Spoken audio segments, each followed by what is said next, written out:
आप देख रहे हैं देश लाइव, देश की आवाज। अस्सलाम वालेकुम, आदाब, नमस्कार, सत श्री अकाल। देश लाइव में आपका स्वागत है। मैं हूं सहल कुरैशी। आज हम बात करेंगे 2024 के लोकसभा चुनाव से पहले आरएसएस ने यह मान लिया है कि मोदी मैजिक राहुल गांधी के चेहरे के सामने अब काम आने वाला नहीं है। आरएसएस ने यह भी मान लिया है कि हिंदुत्व से ही सिर्फ अब बीजेपी चुनाव नहीं जीत सकती है। आरएसएस ने मान लिया है कि 2024 का चुनाव जीतना बीजेपी के लिए आसान नहीं होगा। यह मैं नहीं बोल रहा हूं, यह खुद आरएसएस का राष्ट्रीय स्वयं सेवक संघ का एक मुखपत्र है जिसका नाम है दी ऑर्गेनाइजर। ऑर्गेनाइजर के अपने मुखपत्र में आरएसएस की तरफ से लिखा गया है कि सिर्फ हिंदुत्व के नाम पर और मोदी के नाम पर 2024 का चुनाव जीत पाना बीजेपी के लिए मुश्किल है।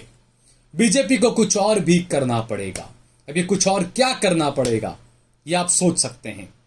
दूसरा, दरअसल जब कर्नाटक के चुनाव में, विधानसभा के चुनाव में बीजेपी की जो भुंडी हार हुई है, उसके बाद यह मामला सुर्खियों में आया और 2014 में नरेंद्र मोदी के प्रधानमंत्री बनने के बाद यह पहला मौका है जब आरएसएस ने बीजेपी को सलाह दी है। कर्नाटक में चुनाव में जब भुंडी हार हुई, उसके बाद आरएसएस को बीजेपी को सलाह देनी पड़ी है, चेतावनी देनी पड़ी है और कहा है कि संभल जाओ, सिर्फ मोदी के नाम पर और सिर्फ हिंदुत्व के नाम पर आप चुनाव नहीं जीत सकते हैं। कुछ और बातें भी है इसमें, आपको हम विस्तार से बताएंगे, लेकिन उससे पहले अगर आपने हमारा चैनल देश लाइव सब्सक्राइब न किया हो तो हमारे चैनल को जरूर सब्सक्राइब करें और सोशल मीडिया के तमाम प्लेटफॉर्म्स पर, फेसबुक पर, ट्विटर पर, इंस्टाग्राम पर और इसके अलावा आप देश लाइव के पेज को जरूर फॉलो करें और इसके अलावा सहल कुरैशी और सहल कुरैशी ऑफिशियल पेज को भी जरूर फॉलो करें। हमने हमारा नंबर भी दिया हुआ है। हमें ज्यादा से ज्यादा संसाधनों की जरूरत रहती है ताकि हम ईमानदारी के साथ तमाम मजलूमों के उन मुद्दों को उठा सकें जो गोदी मीडिया दबा दिया करता है। तो हमारा ज्यादा से ज्यादा सहयोग करें, समर्थन करें, आर्थिक समर्थन हमारा जरूर करें। खबर को हम आगे बढ़ाते हैं और बात कर रहे हैं हम किस तरीके से 2024 के लोकसभा चुनाव को लेकर बीजेपी को चेतावनी दी है आरएसएस ने। ऑर्गेनाइजर में जो चीजें लिखी गई है उसमें यह खास कहा गया है कि कर्नाटका का जो चुनाव हुआ उसमें बीजेपी और जितने भी बीजेपी के स्टार प्रचारक थे, खासकर प्रधानमंत्री नरेंद्र मोदी, वो सिर्फ हिंदुत्व पर ही फोकस करते हुए नजर आए। हमने देखा बीजेपी के जितने भी स्टार प्रचारक थे, नरेंद्र मोदी खुद आपने देखा किस तरीके से बजरंग बली के नारे लगाते हुए नजर आए थे।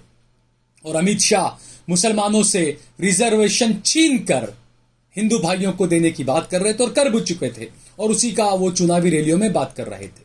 तो आरएसएस ने यह कहा है कि यह बहुत गंभीर मुद्दा है कि आप एक ऐसे राज्य में जो कि डिजिटलाइजेशन का और आईटी का हब है, उस राज्य में आप ये तमाम जाति और बिरादरी की बातें कर रहे हैं। आप ये सही नहीं है। आपको मजबूती के साथ में अलग अलग मुद्दों पर बात करनी पड़ेगी। ये कहना है आरएसएस के ऑर्गेनाइजर का। आरएसएस का जो मुखपत्र है ऑर्गेनाइजर, उसने कहा है, ऑर्गेनाइजर ने चेतावनी देते हुए बीजेपी से कहा है कि अब आपको आत्मचिंतन करने की जरूरत है। यानी सिर्फ मोदी के चेहरे से आप काम नहीं कर सकते, क्योंकि दूसरी तरफ राहुल गांधी जिस तरीके से हमलावर हो रहे हैं देश और विदेश दोनों जगह पर, कहीं ना कहीं ये बात भी जबरदस्त अपील कर रही है। राहुल गांधी ने अपनी भारत जोड़ो यात्रा के ज्यादातर दिन जो है वो कर्नाटका में बिताए थे और कर्नाटका का जो चुनाव के नतीजे आए वो हम सब ने देखे। बहरहाल आत्मचिंतन करने की सलाह दी है आरएसएस ने और आरएसएस ने कहा है कि मजबूत जनाधार और क्षेत्रीय नेतृत्व के बिना चुनाव जीत पाना मुश्किल है, आसान नहीं है। यह कहना है आरएसएस का और यह कहा किसे गया है? बीजेपी को। कौन सी बीजेपी? बीजेपी पहले हुआ करती थी, अब नरेंद्र मोदी हैं, अब अमित शाह हैं, चाणक्य हैं। भले ही जेपी नड्डा बीजेपी के अध्यक्ष हैं, लेकिन आप देखें अध्यक्ष के चेहरा कहां नजर आता है। हर जगह आपको मोदी और शाह नजर आएंगे। 2014 से आज तक बीजेपी मोदी मैजिक करती रही। अब आरएसएस ने खुद ने चेतावनी दे दी, और जैसा मैंने बताया कि 2014 के बाद पहली मर्तबा ऐसा हुआ है कि आरएसएस ने बीजेपी को चेताया है और बीजेपी को कई सलाह मशवरे दिए और यह तक कह दिया है, यानी आरएसएस भी यह मान चुका है कि सिर्फ हिंदुत्व के नाम पर अब गाड़ी नहीं चल सकती।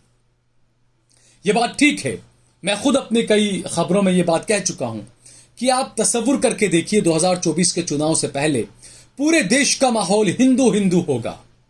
राम मंदिर बन के तैयार हो गया होगा, मंदिरों में तो घंट बज ही रहे होंगे, गोदी मीडिया के एंकर भी घंट बजा रहे होंगे, तमाम न्यूज चैनल में घंट बज रहे होंगे, न्यूज़पेपर्स की हेडलाइन में घंटे दिए होंगे, मंदिर के बड़े बड़े चीजें सबकी होगी, महिमा मंडन एक खास व्यक्ति का किया जा रहा होगा। और ऐसे में चुनाव होते हैं तो दिलों में, जहन में, दिमाग में जो चिप डाली गई है हिंदू की और हिंदुत्व की, वो किस तरीके से काम करेगी हम समझ सकते हैं। लेकिन दूसरी तरफ यह भी देखना होगा कि एक वो दौर भी था जब कल्याण सिंह उत्तर प्रदेश के मुख्यमंत्री थे, बाबरी मस्जिद को शहीद कर दिया गया था, आडवाणी, वाजपेयी समेत कई लोग वहां पर मौजूद थे, कोर्ट ने भले उन्हें बरी कर दिया, हालांकि वो वहां पर मौजूद थे, ये सबको पता है, वीडियो में ये तमाम चीजें हैं। और उसके बाद जब चुनाव हुए उत्तर प्रदेश में तो कल्याण सिंह सत्ता से बाहर हो गए थे। हालांकि उस वक्त देश भर का हिंदू आंदोलित था राम मंदिर के नाम पर, कार सेवा के नाम पर। कई सारे कार सेवक पहुंचे थे, लाखों कार सेवक पहुंचे थे और बाबरी मस्जिद को शहीद कर दिया गया था। वाजपेयी जी ने कहा था कि जमीन को समतल करना पड़ेगा और उसके बाद में जमीन समतल कर दी गई, और फिर भी उनके खिलाफ कोई केस या कुछ ऐसी चीजें अदालत में नहीं टिक पाई। अगर आज सहल कुरैशी खड़ा होकर ऐसी कुछ बात कह दे कि ऐसा कुछ करना होगा तो क्या हो सकता है, आप समझ सकते हैं। लेकिन बीजेपी के कोई भी नेता, चाहे वो आडवाणी हो, चाहे वो वाजपेयी हो, चाहे वो कल्याण सिंह हो, चाहे वो साध्वी ऋतंभरा हो, जितने भी लोग थे, मुरली मनोहर जोशी हो, जितने भी लोग थे कार सेवा में जिन्होंने इस तरह के भाषण दिए, और उसके बाद ही देश का हिंदू आंदोलित हुआ था और देश के हिंदुओं ने बाबरी मस्जिद को शहीद कर दिया था। ये पूरे देश ने देखा, पूरी दुनिया ने देखा। और मैं हमेशा ये बात कहता हूं कि आप लोग जो बात कहते हैं कि बाबर ने मंदिर तोड़कर मस्जिद बनाया, इसने मंदिर तोड़कर ये मस्जिद बना दिया, मजार बना दिया, ये आप लोग कहते हैं, आपका झूठा इतिहास कहता है। दुनिया ने अपनी आंखों से जो देखा वो ये देखा कि कार सेवकों ने बाबरी मस्जिद को शहीद किया, पूरी दुनिया ने देखा। उसके बाद दुनिया ने यह भी देखा कि एक चुनी हुई सरकार ने 400 साल पुराने, 600 साल पुराने मंदिरों को और मजारों को शहीद कर दिया बुलडोजर से। ये सब ने देखा, पूरी दुनिया ने देखा। लेकिन किसी मुसलमान ने कहीं पर किसी मंदिर को तोड़ा हो, ऐसा आपको कहीं नजर नहीं आएगा, किसी ने नहीं देखा होगा। तो ये हुआ कि जुल्म हम पर आप करें, मजलूम भी हम, कातिल भी हम, सब कुछ हम। आप कत्ल भी हमारा करें और उसके बाद में कातिल भी हमें ही आप ठहरा दें। आपके खिलाफ कितने भी सबूत हों, आपके आरोपी खुद कैमरे पर आकर कहें कि हां, हमने मुसलमानों को काटा था, नरेंद्र मोदी भाई का हमको पूरा समर्थन था, वो खुद कहें आकर, आरोपी खुद कैमरे पर कहें, लेकिन उसके बावजूद भी कोर्ट कहती है कि नहीं, इनके खिलाफ कोई सबूत नहीं है, उन्हें रिहा कर दिया जाता है। उन लोगों पर आरोप होता है 99 मुसलमानों का कत्ल करने का, 99 से 100 मुसलमानों को कत्ल करके जलाकर काट देने का आरोप, और कोर्ट ने उन्हें बरी कर दिया। क्योंकि हमारा संविधान कहता है कि चाहे 10 आरोपी छूट जाएं, लेकिन एक मजलूम पकड़ा नहीं जाना चाहिए, यह संविधान कहता है। अब इस संविधान को किस तरीके से लोग ले रहे हैं, किस तरीके से सवाल उठ रहे हैं न्यायपालिका पर, कार्यपालिका पर, यह हम देख सकते हैं। जस्टिस लोया के साथ में क्या हुआ था वो भी हमें पता है। नरेंद्र मोदी और अमित शाह को बचाने के लिए जिन जजों ने बयान दिए, या जिन जजों ने, माफ कीजिएगा, फैसले दिए, उनको बाद में किस तरीके से गवर्नर बना दिया गया, राज्यसभा की सीट दे दी गई, ये तमाम चीजें पूरी दुनिया देख रही है। किस तरीके से काम कराया जाता है, किस तरीके से 2014 के बाद सब तक काम करवाया गया।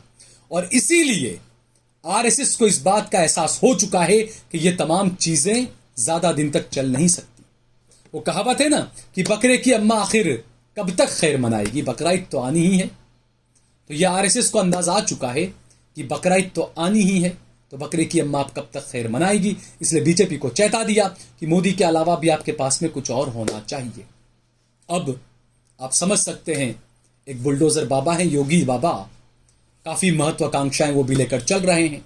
और गुरु चेला की जो बात होती है ना, आप इस तस्वीर को देखिए, किस तरीके से योगी बाबा के कंधे पर हाथ रखकर मोदी बाबा चल रहे हैं। ये तस्वीर आप देखिए। अब आपको एक और तस्वीर दिखाते हैं, मोदी बाबा के साथ में आडवाणी बाबा। अब आप समझ सकते हैं आगे का चैप्टर क्या हो सकता है, आरएसएस क्या चाह रहा है, ये आप खुद ब खुद समझ सकते हैं। तो आने वाले दिनों में राजनीति में और भी बहुत कुछ उथल पुथल होने वाली है। देश की राजनीति अब किस तरफ जाएगी, क्योंकि दो चीजें हैं, एक तरफ है कट्टर हिंदुत्व, एक तरफ है सनातनी हिंदुत्व। दोनों हिंदुत्व अलग अलग चल रहे हैं आजकल। अब देखते हैं आखिर जीत किसकी होती है, क्योंकि मुसलमानों की और दलितों की और मजलूमों की तो इस दुनिया में कोई गिनती ही नहीं है। अगर आपको ये वीडियो पसंद आया हो तो इस पर कमेंट करें, इसे लाइक करें, इसे ज़्यादा से ज़्यादा शेयर करें। अगर आपने हमारा चैनल देश लाइव सब्सक्राइब न किया हो तो हमारे चैनल को ज़रूर सब्सक्राइब करें।